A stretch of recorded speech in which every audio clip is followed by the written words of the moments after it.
নমস্কার বন্ধুরা, আজকে আমরা তোমাদের জন্য নিয়ে চলে এসেছি দুর্দান্ত লোভনীয় স্বাদের একটি recipe Basanti pulao. Welcome to our channel মার রান্না বান্না। তো চলো আজকের রেসিপিটি শুরু করা যাক। চাল মাপার জন্য আমি একটি পাত্র নিয়ে নিলাম। আমি 1.5 কাপ পরিমাণ চাল নেব। আমি এই কাপের 1.5 কাপ পরিমাণ চাল নিয়ে নিচ্ছি।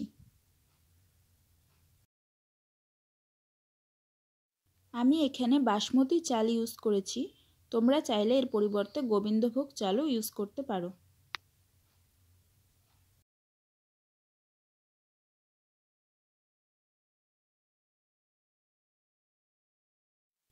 আমি চালটা ধুয়ে 10 মিনিটের জন্য রেখে দেব। আমি চাল ধুয়ে 10 মিনিটের জন্য রেখে দিলাম জল ঝরিয়ে নিয়ে। এবার ওভেন জ্বালিয়ে একটি কড়াই বসিয়ে দিলাম ওভেনে। কড়াই গরম হয়ে গেছে, এবার 2 টেবিল স্পুন ঘি দিয়ে দিব কড়াইয়ে।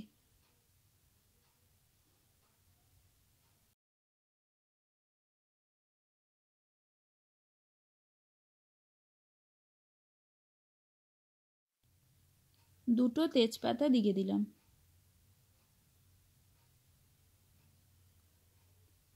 দারুচিনির টুকরো দুটো দিয়ে দিচ্ছি।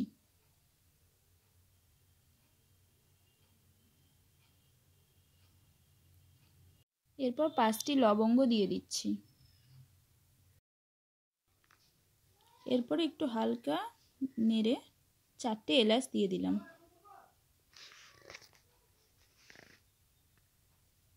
এরপরে পরিমাণ মতো কাজু কিশমিশ দিয়ে দিব।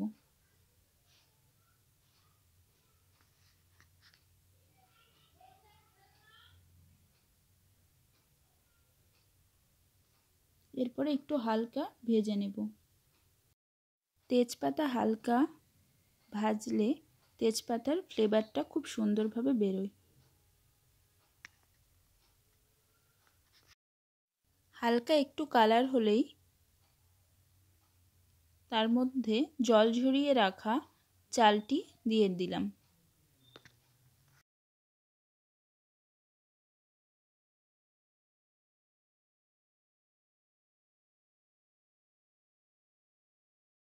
এবার চালটি সব উপকরণের সাথে ভালো করে 2-1 মিনিট ভেজে নেব।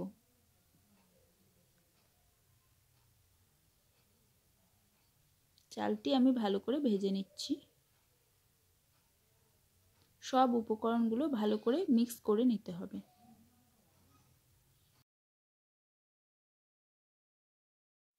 এরপর আমার চালটি ভাজা হয়ে গেল।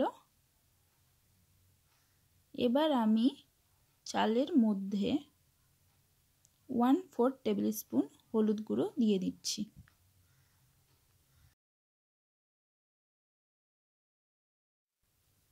এরপর চালের সাথে হলুদ গুঁড়ো ভালো করে মিশিয়ে নেব। চাল এবং সমস্ত উপকরণ হলুদ গুঁড়ো সবটি ভালোভাবে নেড়ে দেব।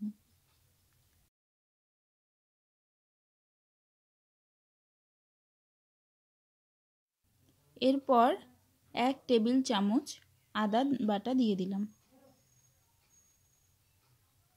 এবার আবার ভালো করে আদা সহ সমস্ত উপকরণগুলি মিশিয়ে নিতে হবে। একটু ভালো করে নেড়ে নিচ্ছি যাতে সমস্ত উপকরণগুলি খুব ভালো করে চালের সাথে মিক্সড হয়ে যায়। হালকা একটু ভেজেও নিচ্ছি যাতে আদার কাঁচা গন্ধটি চলে যায়।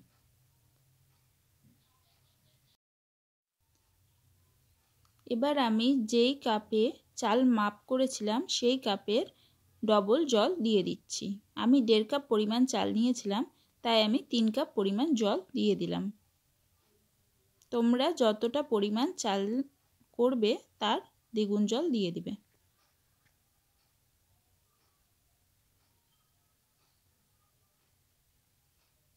এবার আবার ভালোভাবে সমস্ত উপকরণগুলি মিশিয়ে নেব।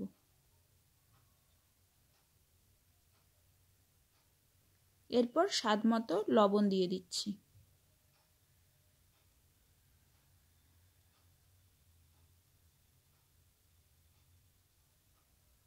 সমস্ত উপকরণ আবার ভালো করে মিশিয়ে নিলাম।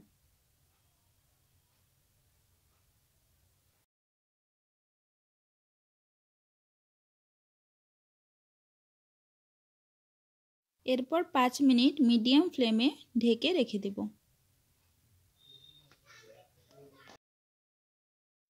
এরপর 5 মিনিট পর ফিরে আসলাম।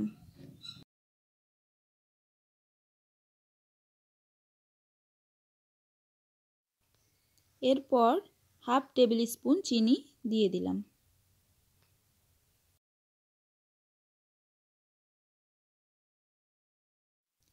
এরপর চিনি সমস্ত উপকরণের সঙ্গে ভালো করে মিশিয়ে নিচ্ছি।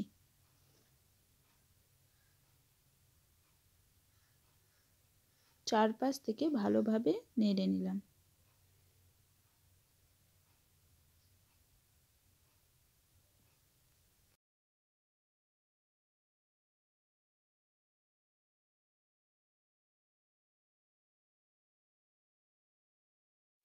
এরপর আবার মিডিয়াম ফ্লেমে 2-3 মিনিটের জন্য ঢাকনা দিয়ে রেখে দিলাম।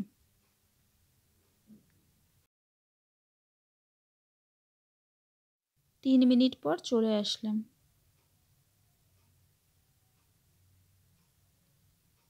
দেখো পোলাওটি কতটা ঝরঝরে হয়েছে।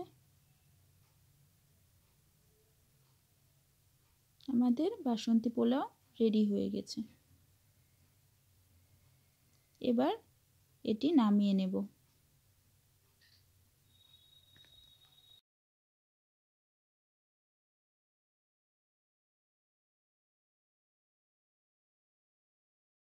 আমাদের আজকের এই সহজ বাসন্তী পোলাও রেসিপি তৈরি। খুব সহজেই তোমরা বাড়িতে সামান্য উপকরণ দিয়ে এই সুন্দর রেসিপিটি তৈরি করে নিতে পারো। এই বাসন্তী পোলাও মাটন বা চিকেন যে কোনো রেসিপির সাথে খুব সুন্দর লাগে।